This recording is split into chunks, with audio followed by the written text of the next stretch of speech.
போகிறோம் அப்படின்னா ரவா லட்டு செய்ய போகிறோம். அதுக்கு முதல்ல நம்ம முந்திரி பருப்பை வந்து இந்த மாதிரி கடாயை வச்சு நெய்யை ஊற்றி வறுத்து எடுத்து வச்சுக்கலாம்.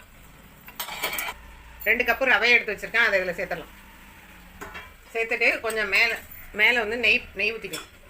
ரவையை வந்து நல்லா வறுத்துக்கலாங்க. இது மாதிரி நல்லா பொரிச்சு வர்றது தெரியும் உங்களுக்கு. அது வரைக்கும் நம்ம வந்து வறுத்துக்கலாம். இந்த பாருங்கள், இந்த மாதிரி வந்து நல்லா ரோஸ்ட் பண்ணி எடுத்துக்கலாம். ஒரு 10 நிமிஷம் சிம்மில் வச்சு நல்லா ரோஸ்ட் பண்ணிக்கங்க. ரோஸ்ட் பண்ணோன்னா பார்த்தீங்கன்னா எப்படி சூப்பராக நல்லா வாசனை வருது. நல்லா ரோஸ்ட் ஆகி வந்திருக்கு. இப்போ ஸ்டவ் ஆஃப் பண்ணிக்கலாம். ரோஸ்ட் பண்ணிட்டு வந்த ரவையை நம்ம வந்து ஆறுனோன்னா மிக்ஸி ஜாரில் போட்டு பொடி பண்ணிட்டு வந்துடலாங்க. அதுக்கப்புறம் அதுக்கு முன்னாடி நம்ம என்ன பண்ணிக்கலாம், இந்த முந்திரி பருப்பு இருக்கு இல்லையா, அந்த முந்திரி பருப்பு என்ன பண்ணிக்கலாம், சிஸ்ஸர் வச்சு இந்த மாதிரி நம்ம பொடியாக கட் பண்ணிக்கலாம். பொடியாக கட் பண்ணி அதை உருண்டையில் போகிறதுக்கு நம்ம ரெடி பண்ணி வச்சுக்கலாம். 2 கப்பு ரவை போட்டிருக்கோம் இல்லையா, 1.5 கப்பு சுகரையும் நம்ம பொடி பண்ணிட்டு வந்துடலாம்.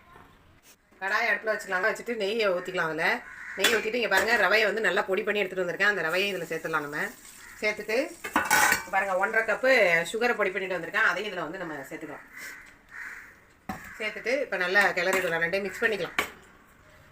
அப்புறம் அந்த பாருங்கள், இது முந்திரி பருப்பு பொடி பண்ணி வச்சுருக்கேன்ல, அந்த முந்திரி பருப்பையும் கட் பண்ணி சின்னதாக வச்சுருக்கேன். அதையும் இதில் சேர்த்துக்கலாம். இன்னும் கொஞ்சம் வந்து நம்ம வந்து நெய் ஊற்றிக்கலாங்க. நெய் ஊற்றிட்டு பார்த்தீங்கன்னா கை பொறுக்கிற சூட்டில் இருந்தால் அப்படியே பிடிக்கலாம். இப்படி நல்லா கிண்டிட்டு சூடு பார்த்துக்குங்க. சூடு பார்த்துட்டு நம்ம வந்து பிடிக்கலாம்.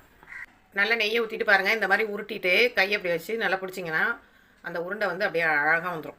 வந்துட்டு இதில் வந்து நீங்கள் பால்லாம் சேர்த்திங்கன்னா ரொம்ப நாளைக்கு வச்சுக்க முடியாது. இது நம்ம வெறும் சுகரு ரவை நெய் சேர்க்கறதுனால எவ்வளோ நாளைக்கு வேணாலும் இருக்கும். நல்ல டேஸ்ட்டும் அப்படியே மாறாமல் இருக்கும்.